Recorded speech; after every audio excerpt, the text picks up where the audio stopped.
Retro Horror back for another review. I've got the first of Jess Franco films. I'm going to do, I guess, a homage of his review of his films and try to bring some justice to the much maligned Jess Franco, who he's very endearing to me.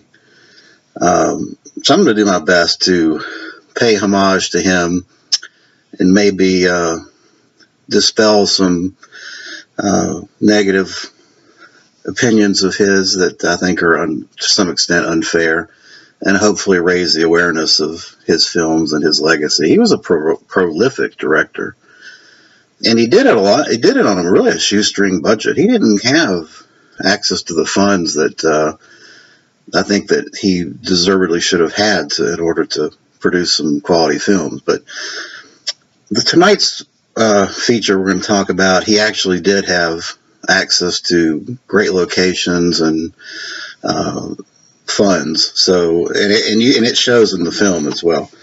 The film is Love Letters of a Portuguese Nun from 1977. This is a full moon release.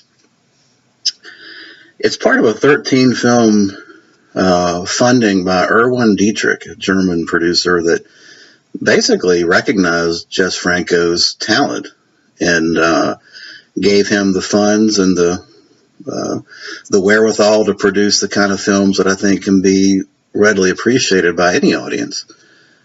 This film is based loosely on a book, a novel, Letters of a Portuguese Nun, and it's set in 17th century Inquisition period Portugal, and it really is a focus of nun exploitation. It's really one of Jess Franco's exploits into nun exploitation, or forays into nun exploitation. And it's a great film. It's an excellent film, and it's a tribute and a great example of how good a director Jess Franco truly is. This is all shot on locations that are outstanding. You've got a actual church monastery that he shoots at. He's got a castle that he shoots at, so there is no stage production here. The setting is beautiful. The cinematography is fantastic, and it's a great, compelling storyline. The story is Susan Hemingway plays Maria, a little girl that I guess she's teenage, but basically she's caught necking with her boyfriend by the priest.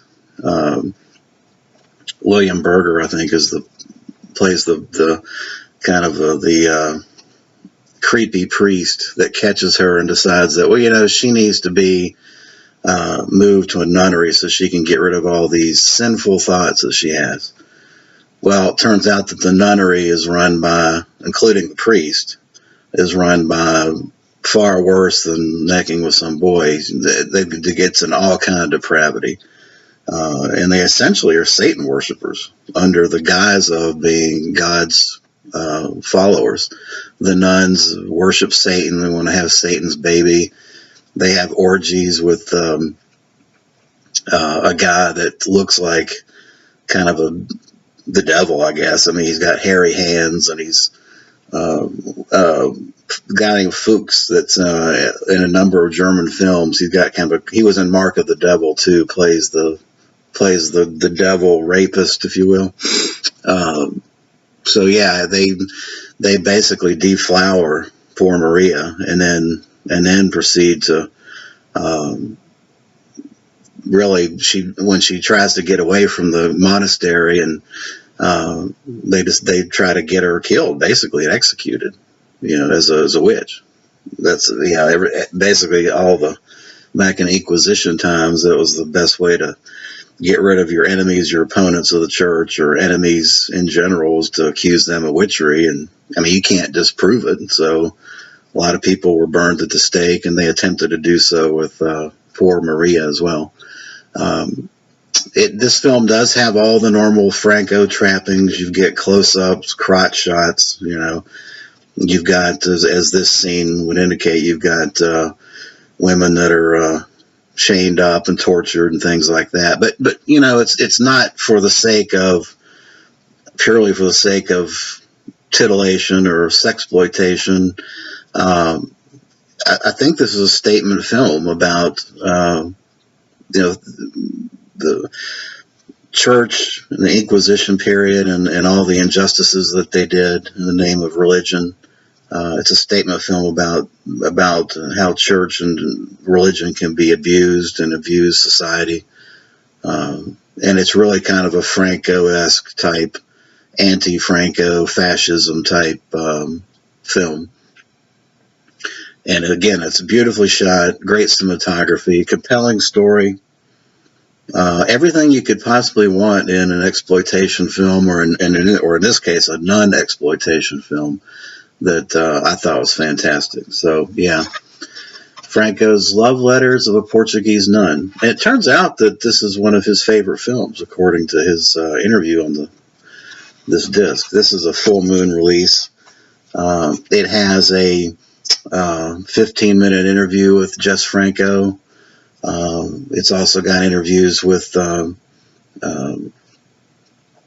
Lena, his Lynn LeMay or whatever, Lynn Romay, I'm sorry. Yeah, his basically his love of his life, or one of the loves of his life, and his future wife, who he died, I think, in 2012. She died in 2012.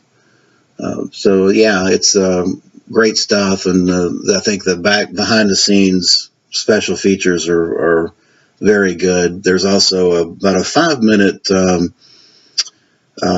look at Lena Romay and Jess Franco, who were at a film festival in I think it was Munich. Maybe it was in Munich, but it was kind of a touching little thing. Just it showed how close they were as a couple and how they loved life. They obviously loved life. Franco clearly loved life and loved cinema, and I think this is one of his better efforts. So I would give this a 8.5 out of 10.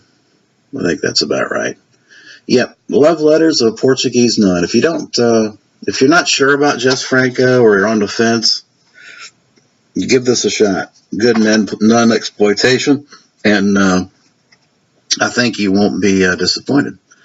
So with that, I will wrap up my review. I appreciate you watching. Thanks.